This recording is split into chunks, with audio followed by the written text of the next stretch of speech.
I have always believed that the story of a man's life is written not in the pages of books or the plaques that hang on the walls of his office, but in the scars on his hands and the lines on his face.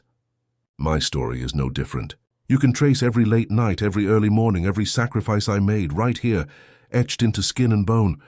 Before we continue, please subscribe to the channel and write in the comments what time is it where you are now.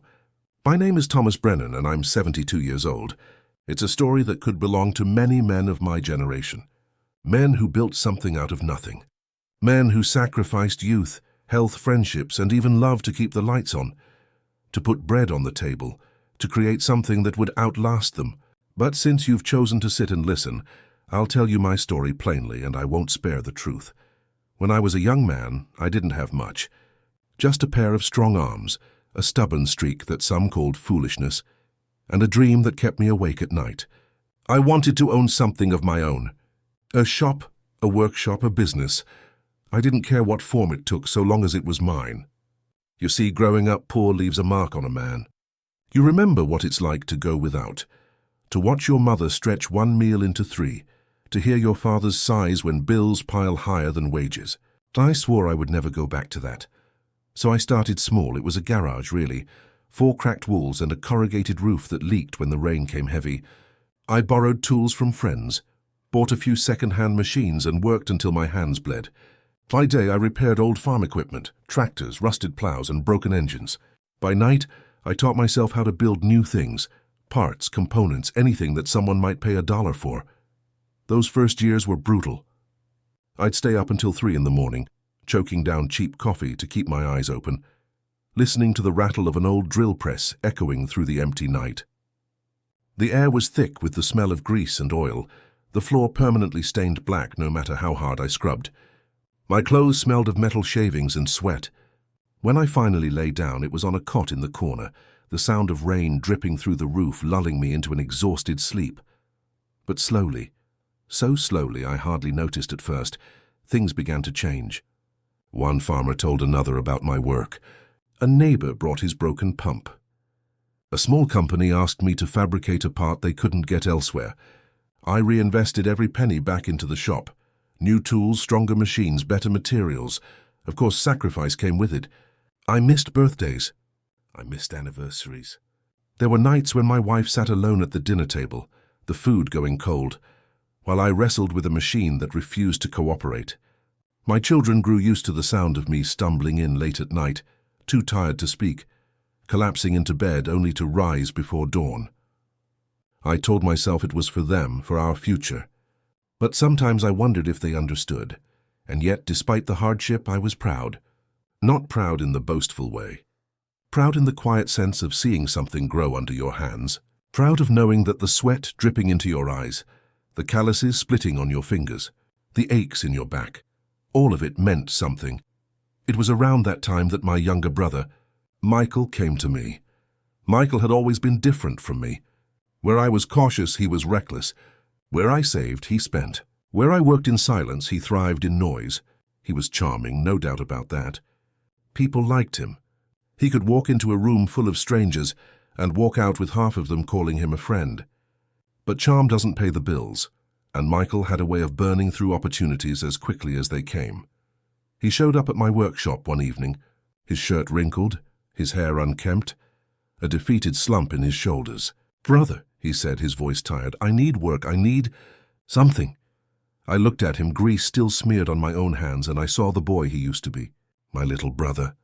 The one I used to carry on my shoulders when we were kids, the one I used to protect from bullies at school. Despite all his flaws, he was a family member. And family comes first, so I gave him a chance. At first, it wasn't easy. Michael wasn't built for the kind of grind that had become second nature to me. He hated the long hours, the dirt under his nails, the endless repetition of repairing machines. But he was quick with people. Customers liked talking to him. They appreciated the way he remembered their names and their stories. Slowly, I shifted him into handling orders, negotiating deals and managing the front, while I stayed in the back with the machines. It worked. Better than I expected, truth be told. With Michael handling the clients and me handling the work, the business grew faster. More contracts came in. We hired a few men from town, young, eager workers who didn't mind the long hours. Soon the garage wasn't enough. We rented a bigger place, then eventually bought a factory lot on the edge of town. Those were good years. Hard, yes, but good. Michael and I stood side by side, shaking hands over new contracts, celebrating each milestone with cheap whiskey and tired smiles. For the first time in my life, I felt like maybe we were building not just a business, but a legacy. Then years later came David, Michael's son, my nephew. From the day he was born, I loved that boy like my own. Maybe it was because I saw pieces of myself in him, the determination in his eyes even as a child, the way he tinkered with toys, always taking things apart just to see how they worked. When he grew older, I brought him into the factory during the summers, let him sweep the floors, fetch tools, and watch the men at work. He'd pepper me with questions. Why does the machine make that sound? What happens if this part breaks? How do you know when something's fixed right? I'd smile, answer patiently, and sometimes I'd catch Michael watching me with a look I couldn't quite place. Pride, maybe? Or maybe envy. When David turned 18, I gave him more responsibility. First small tasks, inventory, bookkeeping, shadowing Michael during meetings. Then bigger ones, managing orders, overseeing shifts. He thrived. The men respected him, customers trusted him, and I thought to myself, here is the future. Here is the one who will carry the torch when I am gone. I poured myself into teaching him not just the mechanics of the business, but the values behind it. David, I'd say, a company isn't built on profit alone. It's built on trust, on loyalty, on keeping your word even when it costs you. He'd nod, eyes bright, eager to learn. At least that's how it seemed. Looking back now, maybe I was blind.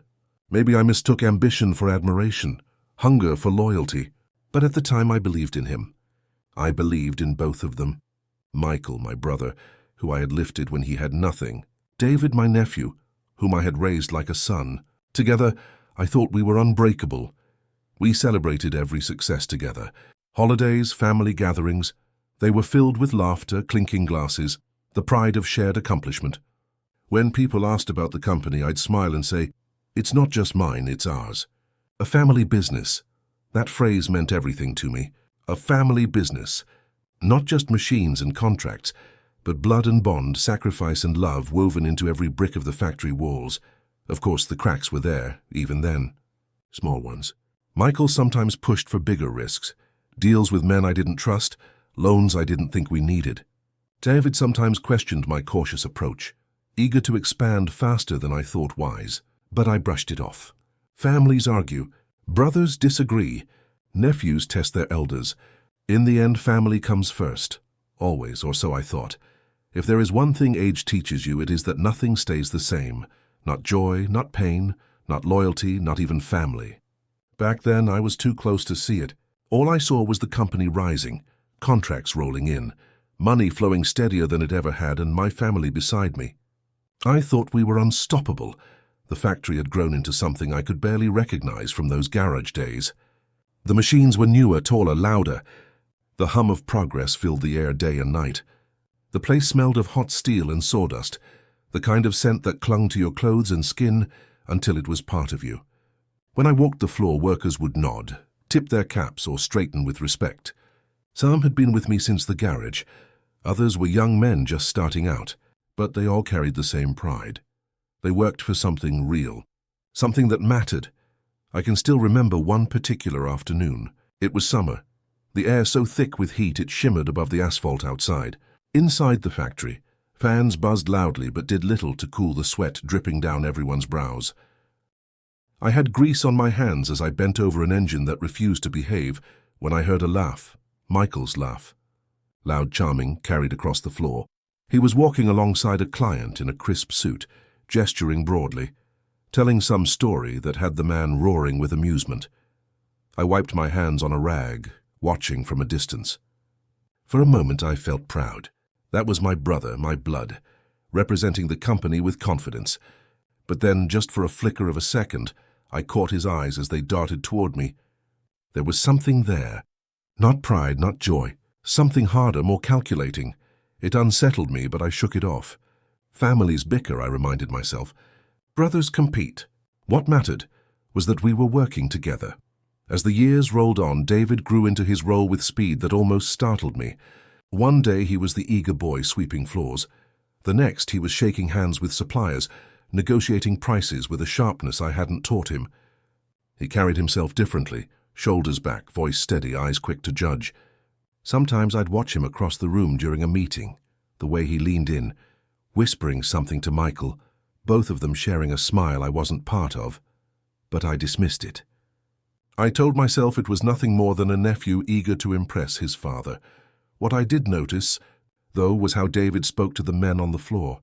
One afternoon, I caught him scolding a worker, Paul, a man who'd been with me since the garage days.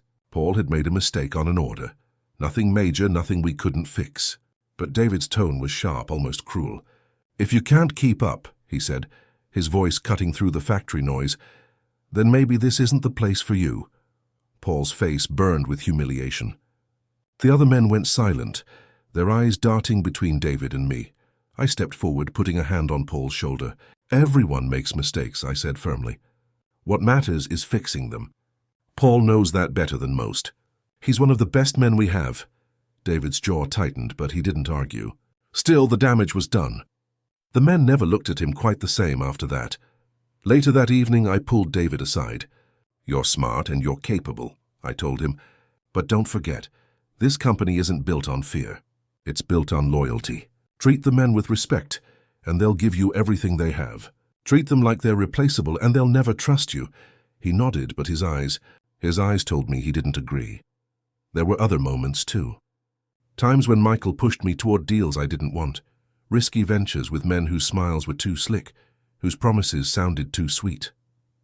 "This is how business is done now," he'd say, brushing off my concerns. "You can't build an empire by playing it safe. Empire." That word made me uneasy. I never wanted an empire. I wanted stability, security. A place where men could work, families could be fed, and futures could be built.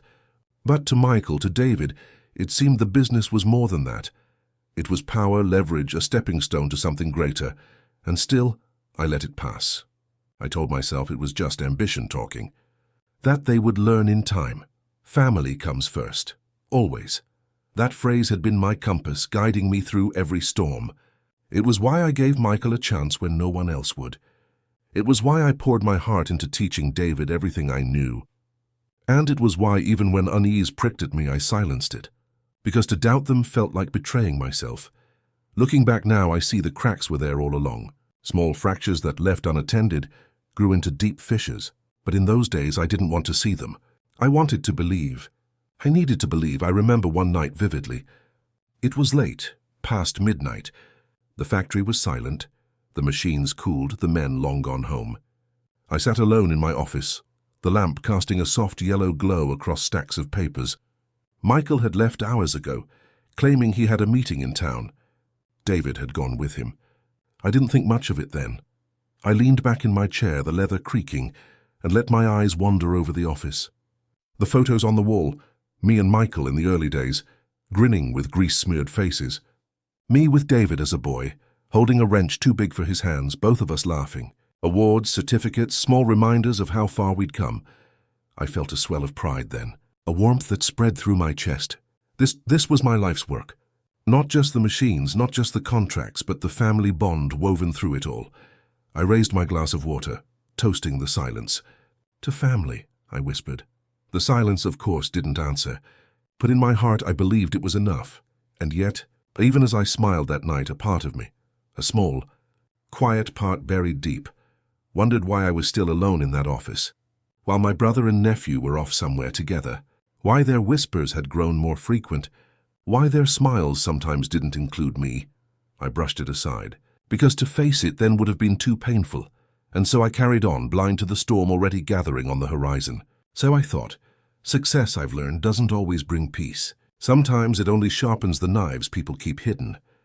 When the company finally hit its stride, steady contracts, a workforce of nearly 100 men, profits climbing each quarter, I thought I had reached the promised land. I thought I had built the fortress strong enough to shelter everyone I loved, but success has a way of changing people. And it changed Michael first. I noticed it in the small things.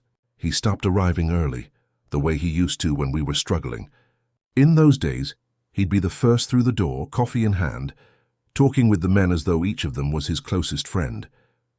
But now he strolled in late, his shirt crisp, his shoes polished, phone glued to his ear. He didn't shake hands with the workers anymore. Didn't even nod, just walked past them like they were invisible. One morning I watched him breeze by Paul. Yes, the same Paul who'd been with us since the garage days. Paul raised a hand to greet him, a smile on his face, and Michael just brushed past, muttering into his phone. Paul's hand faltered mid-air before he lowered it, embarrassed. I clenched my jaw, my fists tightening around the clipboard I carried. "Boss?" Paul asked quietly after Michael had gone. "Is he all right?" I forced a smile. "He's just busy, Paul. Don't take it personally." But I took it personally. David was changing too. He had always been ambitious, but there was something different in him now, something colder. He didn't ask questions anymore. He gave orders, and not always the right ones. One afternoon I found him in the warehouse, barking at the men as they loaded shipments. "Faster," he snapped. "We're wasting daylight." His voice carried an edge that cut deeper than he realized. The men sweating under the weight of steel crates exchanged weary glances. "David," I said firmly, stepping forward, "that's enough. They're working as hard as they can." He turned to me, a smirk tugging at the corner of his lips. "Uncle, if you want this company to keep growing, you can't baby them. Efficiency is everything." I stared at him, searching for the boy I'd mentored, the boy who once looked at me with admiration in his eyes. But all I saw was a young man who believed he already knew everything.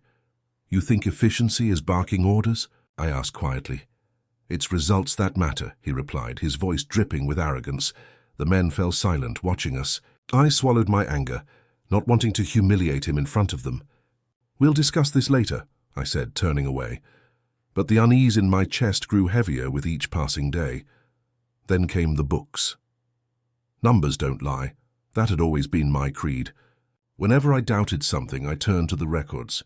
One evening, long after the men had gone home and the machines had fallen silent, I sat at my desk flipping through invoices. At first I thought I was tired. Maybe my eyes were playing tricks on me. But no, the numbers didn't add up. An order was recorded as delivered, but the payment was less than it should have been.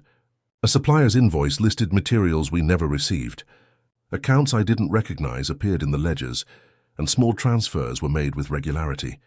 I leaned closer, the lamp casting a yellow glow across the papers, my pulse quickening. Page after page I found them, tiny discrepancies almost invisible unless you were looking closely. And then the worst of it, contracts with my signature, except it wasn't my hand. The pen strokes were close, careful, and practiced. But I knew my own hand. I'd signed my name thousands of times over 40 years. This wasn't me. My stomach dropped. I sat back in my chair, staring at the ceiling, the papers trembling in my hands. Forgery, theft, betrayal. The first thought that crossed my mind was denial. Maybe it was an error. Maybe someone else made a mistake. Maybe, just maybe, Michael and David weren't involved. But the pit in my stomach told me otherwise. The next day, I decided to test the waters. I approached Michael in his office, papers tucked under my arm. "Tell me about this contract," I said, laying one on his desk. He barely glanced at it before leaning back in his chair, forcing a smile. "Just a small deal I worked out. Nothing to worry about." "Funny," I said softly. "I don't remember signing it." His eyes flicked up to mine, then back to the paper. "Well, maybe you just forgot. You've had a lot on your plate." Forgot. The word stung. Later, I asked David about the missing funds. He looked me dead in the eye and said, "Uncle, you've been under a lot of stress lately. Maybe you're misremembering things." Misremembering. The word echoed in my head like a hammer striking steel. They weren't just stealing from me. They were trying to make me doubt myself, trying to paint me as an old man losing his grip.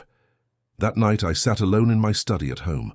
The house was silent, but my mind was loud, filled with a storm of anger and disbelief. I poured myself a drink, staring at the family photo on my desk. The three of us, me, Michael, and David, smiling like fools. "Why?" I whispered into the empty room. "Why would you do this to me?" The photo didn't answer. Days turned into weeks. I watched them more closely now. Their whispered conversations when they thought I wasn't looking. The way they fell silent when I entered the room. The sudden trips, the meetings I wasn't invited to. Each detail was another nail driven into the coffin of the trust I once held sacred. One afternoon, I caught sight of Michael and David standing near the loading dock. Michael's hand rested on David's shoulder, their heads close as they spoke in low voices.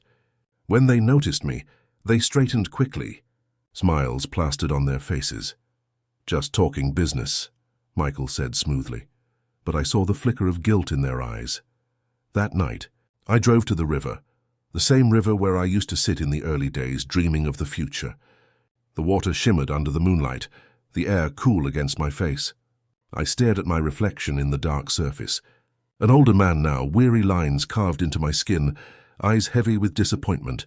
I thought of all the sacrifices, the nights I spent alone in the garage, the birthdays missed, the friends I'd lost along the way. I thought of the boy I raised as my own, now grown into a man who looked at me not with respect but with contempt. The grief was suffocating. But beneath it something else stirred, something sharper. Revenge, not wild, reckless revenge, not shouting or fists through walls. No, something colder, smarter. The kind of revenge that requires silence, patience, precision. "They think I'm blind," I whispered to the river. "Let them think it. They think I'm weak. Let them think it. I will wait. And when the time comes..." I let the words fade into the night. The river didn't need to hear the rest. But I knew it. I knew it deep in my bones. This wasn't the end. It was the beginning. After that night by the river, something in me changed. I still walked through the factory, still greeted the men, still played my role as founder and guiding hand. Outwardly, nothing was different. But inside, the switch had been flipped. I was no longer blinded by love, no longer able to fool myself with excuses. My brother and my nephew, the very people I trusted most, were betraying me, and so I watched. I became quieter, more deliberate. In meetings, I let them speak, let them feel the power they thought they had wrested from me. Michael with his slick reassurances, David with his sharp, confident tone. I nodded along, sometimes smiled faintly and made notes. Always notes. A detail here, a contract number there. I carried a leather-bound notebook everywhere I went, jotting things down in my precise hand. They thought I was keeping track because I was forgetful. After all, age was catching up to me. In truth, I was building my case. I spent long nights in the office again, poring over records. My eyes burned from the strain. My back ached from hunching over ledgers, but I pressed on. I traced accounts like a detective following footprints in the snow.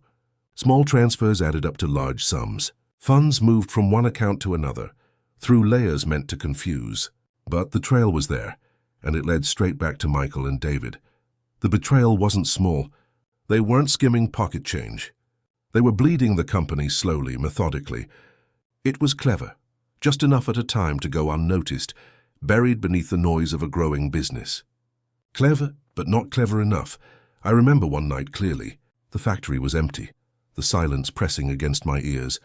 I sat in my office with the desk lamp, casting a small pool of light. Papers spread before me like puzzle pieces. And then I saw it. One transfer too many, one account too obvious. Proof beyond any doubt. I leaned back, the chair groaning under my weight, and let the paper fall to the desk. My hands trembled. Not from weakness, but from the force of everything building inside me. Grief, rage, disbelief. I thought of Michael as a boy, trailing behind me, calling my name. I thought of David as a child, looking up at me with wide, eager eyes. And now this, a knife in my back delivered by my own blood.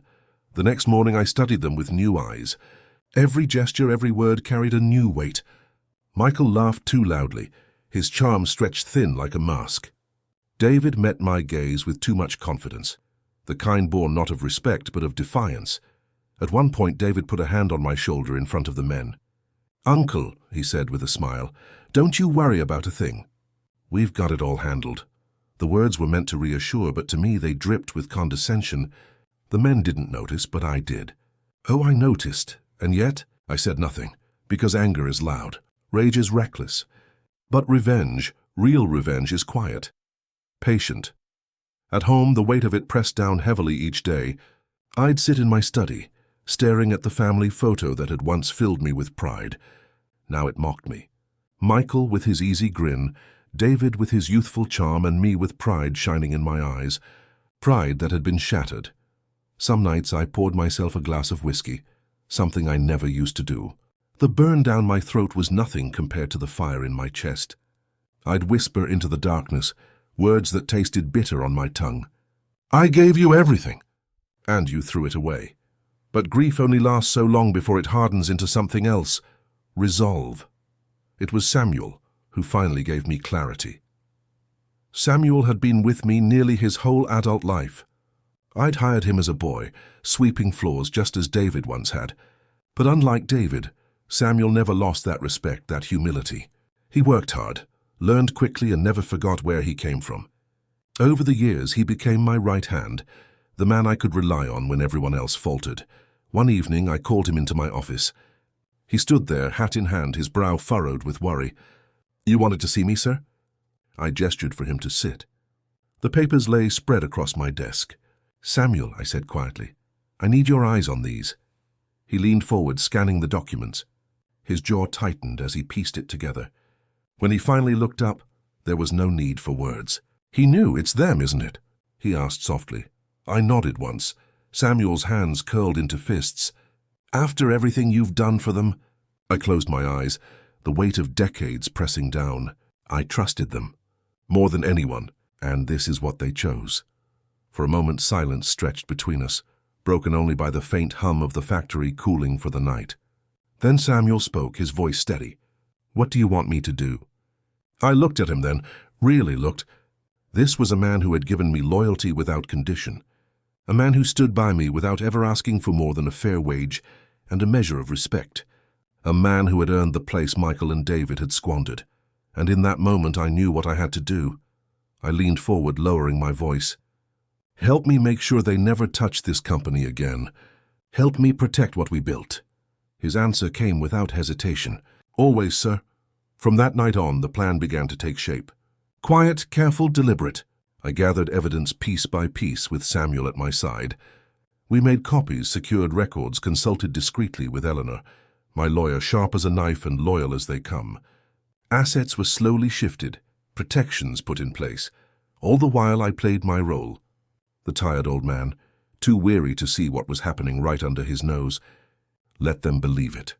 Let them laugh behind my back. The higher they climbed on their ladder of lies, the farther they would fall when the truth came crashing down. But it wasn't just about the company anymore. It wasn't just about protecting what I had built. It was about the wound they had carved into my heart.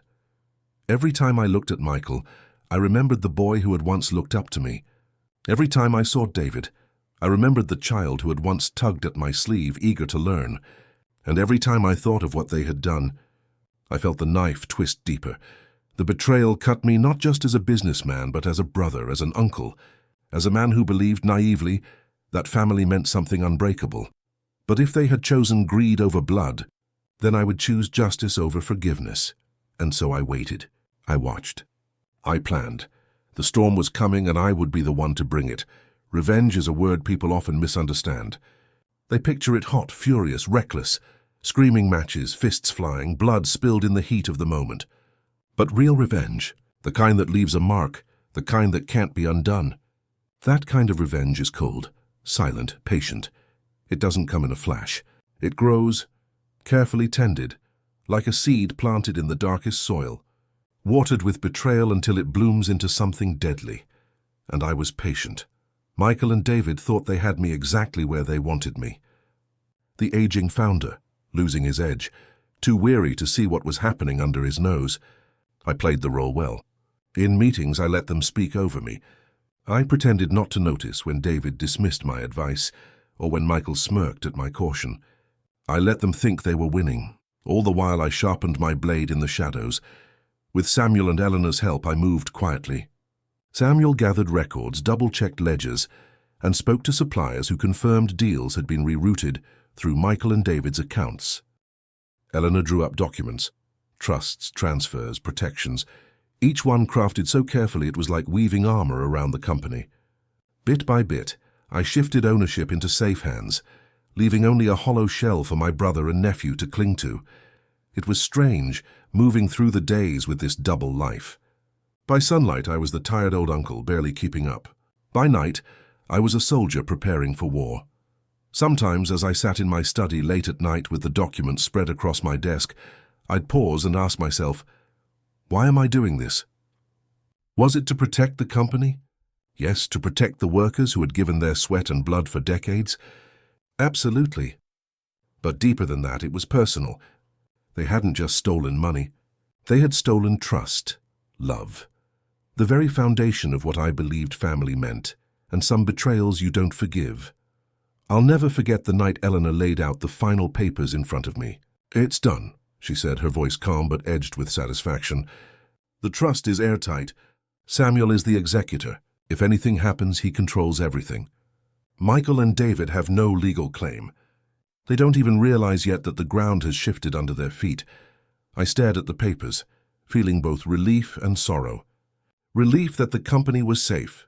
Sorrow that it had come to this. My family, my blood, had driven me to protect myself not from strangers but from them. I signed the last document, the pen scratching across the paper. My hand didn't tremble. That night I knew the trap was set. All that remained was the reveal. The opportunity came sooner than I expected. Michael's birthday was approaching, and as always he insisted on throwing a grand gathering at his house. He loved spectacle, loved being the center of attention. "It'll be good for the family," he told me with a grin. "Everyone under one roof celebrating together." I agreed, though inside I smiled for a different reason. A gathering of family and friends. A room full of witnesses. The perfect stage. The night of the party arrived cold and sharp. The kind of night where frost clung to windows and the air cut against your skin. I dressed with care, my best suit freshly pressed, shoes polished until they caught the light. Not because I cared about appearances, but because I wanted them to remember who I was, not the tired relic they thought they were pushing aside. The man who built everything. When I stepped into Michael's house, warmth and noise engulfed me. Laughter echoed through the rooms, glasses clinked, and the smell of roast beef and wine filled the air. Michael moved among the guests like a king among courtiers, his smile wide, his laughter too loud. David shadowed him, sharp suit, glass in hand, confidence radiating from every movement. When Michael spotted me, he spread his arms wide. "Brother!" he boomed, pulling me into a hug. "You made it," I forced a smile. "Wouldn't miss it." David appeared next, offering me a glass of wine. "Uncle," he said smoothly, "good to see you." I accepted the glass, meeting his eyes. "And you, David." As the night went on, I mingled with the family. Clara was there, my sister, her face lighting up when she saw me. Cousins, neighbors, and old friends filled the rooms, laughter and chatter weaving together in a lively hum. But beneath it all, I felt the tension. The storm is building. When dinner was served, we gathered around the long oak table. Candles flickered, silverware clinked, the fire crackled in the hearth. Michael sat at the head, David at his right, me just a few seats down. Plates were filled, glasses raised, and for a while the room buzzed with warmth, but I wasn't eating. My mind was fixed on what was to come. My hand brushed the leather folder in my coat pocket, thick with the papers I had gathered. The contracts, the records, the proof. My heart pounded, not with fear, but with anticipation. At last, when the plates were half empty and the conversation had settled into a low murmur, I pushed my chair back and stood. The room quieted. Eyes turned to me, I raised my glass. "I'd like to propose a toast," I said, my voice steady. Smiles flickered around the table. Glasses were lifted. To family, I began. To loyalty, to trust, to the bonds that hold us together. Murmurs of agreement rippled through the room. Michael grinned, nodding along, but I didn't sit. 40 years ago, I continued, I built a business from nothing. With sweat, sacrifice, and no small measure of pain. I gave my life to it, not for myself, but for the family. I shared it with my brother, with my nephew. Because family, I believed, comes first. Always. The room was still now. Forks rested on plates, conversations died mid-sentence. "But recently," I said, lowering my glass, "I've learned something bitter. That trust can be broken. That loyalty can be bought. That even blood can betray." A ripple of unease swept through the guests. Michael chuckled nervously. "Now, brother." "Quiet." My voice cut sharply through the air. The room froze. I reached into my coat and drew out the leather folder. I laid it on the table with a heavy thud.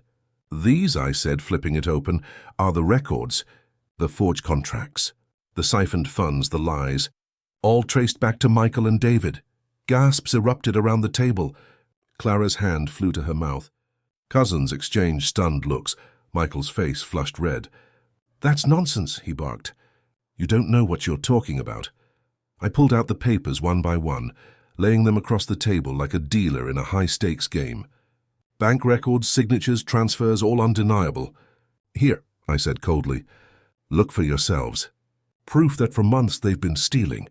Not just from me, but from the company. From the legacy we built." David paled, his lips parting, but no words came. His eyes darted across the documents, the reality sinking in. I leaned forward, my gaze locking onto theirs. "You thought I was blind.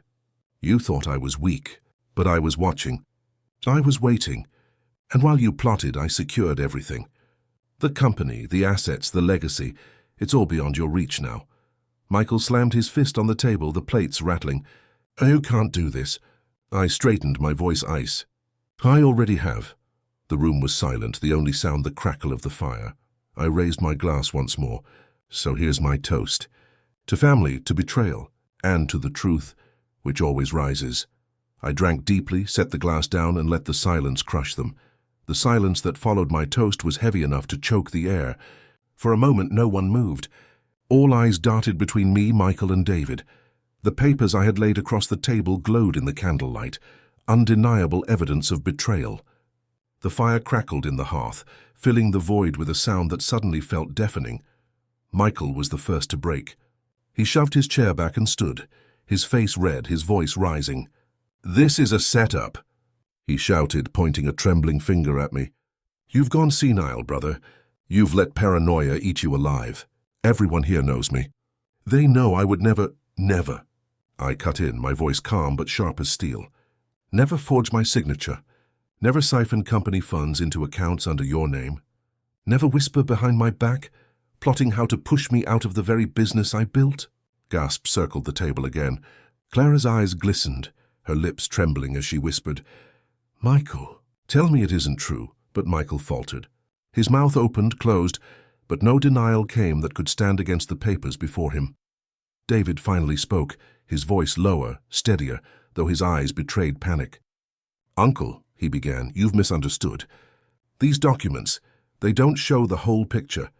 We were trying to grow the company, to take it to the next level.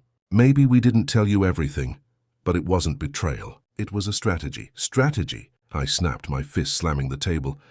The plates rattled, wine sloshing over the rims of glasses. "Is forging my signature strategy? Is stealing from your own family strategy? Is treating me like a relic, too blind to see what's in front of me strategy?" David's composure cracked, his face twisted. And for the first time I saw not arrogance but desperation. "You don't understand, Uncle. You're holding us back. Times have changed. The way you run things, it's old-fashioned. We were only trying to secure the future." I leaned forward, my voice a low growl. "The future isn't secured by betrayal. It isn't secured by greed. The future is secured by trust, by loyalty, by honor. Things you clearly know nothing about." The room was silent again. No one touched their food. No one dared move. Michael's anger flared once more. "So what now?" he demanded, his voice cracking. "You think you can strip us of everything? You think you can humiliate me in front of my family, my friends? This company, our company, was as much mine as yours." I straightened, letting my gaze sweep across the room, making sure every ear caught my words. "You're wrong, Michael. It was never yours. It was mine from the beginning. I built it from nothing, while you drifted, while you squandered chances, while you came to me begging for a job. I gave you a place, I gave you trust, and you repaid me with betrayal. You don't deserve a single brick of that factory." Michael's face drained of color. He opened his mouth, but nothing came out. Then I delivered the final blow. "The company is already gone from your reach. Every asset, every account, every contract, it's been secured in a trust. Samuel is the executor. Even if you tried, you couldn't touch it. As of tonight, you have nothing. No power, no claim, no future in the business you tried to steal." The words hung in the air like a death sentence. Samuel, seated a few chairs down, shifted uncomfortably, but met my eyes with quiet resolve. He didn't need to speak. His presence alone was proof that the torch had already been passed. David looked at me with wide eyes, his voice breaking. "Uncle, please. You can't mean this. You raised me. You taught me everything I know. Don't cast me aside like this." My heart clenched, but I forced myself to stay cold. "I raised you like a son. I gave you my trust, my knowledge, my love. And you used it to cut me down. You made your choice, David. Choices have consequences." His shoulders slumped, his head hanging. Michael, though, refused to break. He slammed his fist on the table again, rattling the silverware. "You'll regret this. You think you've won, but this isn't over." I stood, towering over him, my voice sharp as a blade. "It is over, Michael. You've lost. The company is safe. The truth is out, and all you're left with is shame." He glared at me, chest heaving, but said nothing more. The rest of the family sat frozen, caught between pity and fear. Clara wept quietly, her tears soaking into her napkin. Cousins avoided Michael's gaze. Neighbors whispered in the corners. The mighty image of Michael, the charming businessman, had crumbled in an instant. I gathered the papers back into the folder, tucking them neatly away. My hands were steady. My heart was steady. For the first time in months, maybe years, I felt the weight lift. I looked around the table one last time. "This was never what I wanted," I said, my voice softer now but no less firm. "I wanted a family business, a legacy built on love and loyalty. But family betrayed me, so I did what I had to do. The company is protected, the legacy is safe, and the truth has been spoken." I raised my glass one final time, though my voice carried no joy, to truth. I drank, set the glass down, and turned away. As I walked out of Michael's house, the muffled sounds of chaos erupted behind me. Shouts, sobs, confusion. But I didn't look back. I didn't need to. My work was done. The cold night air hit me as I stepped outside, crisp and clean. My breath hung in white clouds as I walked to my car. The stars stretched above me, silent witnesses to the end of something I had once believed unbreakable. And in that moment, I felt not triumph, not joy, but a deep, aching sorrow. Revenge may bring justice, but it never heals the wound that it was intended to avenge. Still, as I started the engine and drove into the night, I knew one thing with certainty. They could take many things from me, my trust, my love, my blood, but they would never take my dignity, and that, in the end, was enough. The night I left Michael's house, I drove without a destination. The roads were empty, frost glittering in the beam of my headlights. Houses passed by in silence, their windows glowing with the warmth of families inside, gathered around dinners, laughter spilling into the night. I gripped the wheel tighter, the ache in my chest heavier than any burden I had carried before. I should have felt triumphant. I had won. The company was safe. Michael and David had been exposed. Justice had been delivered, swift and merciless.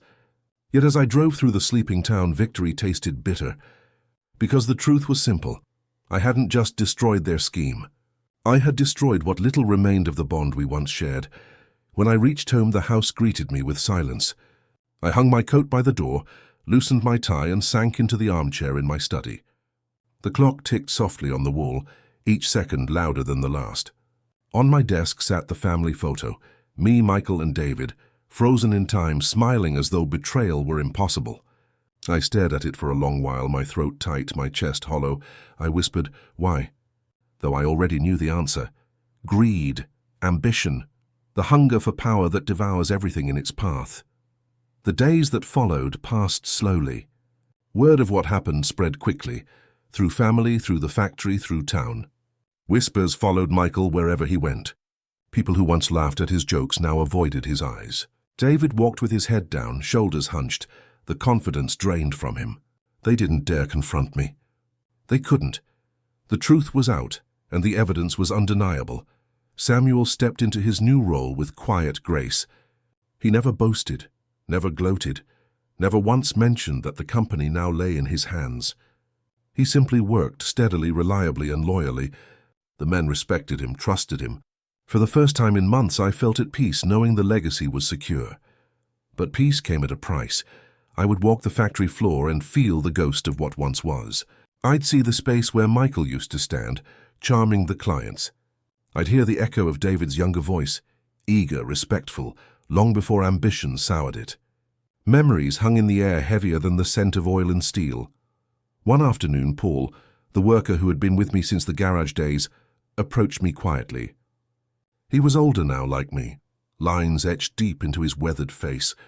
"Boss," he said gently, "I'm sorry for what happened. I never thought they'd do that to you." I nodded, my voice thick. "Neither did I, Paul, neither did I." He hesitated, then added, "You did right, though, protecting the company, protecting us. We all owe you more than we can ever repay." His words warmed me, but they didn't heal the wound, because the truth was, the betrayal hadn't just taken money or power. It had taken something deeper, trust in blood, faith in family. And once broken, those things cannot be mended. Weeks later, I drove again to the river, the place where I had once whispered my vow of revenge. The water shimmered beneath the pale winter sun, the breeze sharp against my face. I stood there for a long time, watching the current carry leaves downstream, and I thought about the years gone by. I thought about the boy I once was, working in that leaky garage, dreaming of a better life. I thought about the sacrifices, the nights spent alone, the family moments missed, the price of ambition. I thought about Michael, the brother I had lifted when he had nothing, and David, the nephew I had raised like a son. And I thought about how, in the end, both had chosen greed over loyalty. The grief rose in me again, but it no longer burned. It settled, heavy and cold, like a stone at the bottom of my chest. I whispered into the wind. I kept my promise. They thought I was blind, but I wasn't. They thought I was weak, but I wasn't. The company is safe. The men are safe. The legacy is safe. My voice faltered softer now. But the family is gone. And the river carried my words away. In the months that followed, I found a strange kind of acceptance. I spent less time at the factory, more time walking the quiet streets of town, watching children play, listening to the laughter of neighbors. I found myself speaking more with Samuel, not about business, but about life, about the importance of honesty, of humility, of respect. He listened with the kind of attentiveness David once had long ago. Perhaps I thought the torch had passed not through blood, but through loyalty.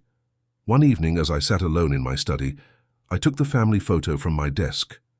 For years it had been a symbol of pride, then of pain. Now I looked at it with a different eye. The smiles were still there, frozen in time. The bond that had once been real could never be erased, even if it had been betrayed. I set the photo back down, not on my desk, but in a drawer. Not forgotten, just no longer in the center of my life, because life goes on, even after betrayal, even after loss. And as I sit here now telling you this story, I want you to understand something. Blood is not always family. Family is loyalty. Family is trust. Family is the hand that steadies you when the world tries to pull you down. And sometimes the cruellest betrayals come not from strangers, but from those who share your name. But dignity is yours alone. And once you choose to protect it, no one can take it from you. I lost a brother. I lost a nephew. But I kept my dignity. I kept the company safe. I kept the truth alive, and that in the end is enough, because truth always rises.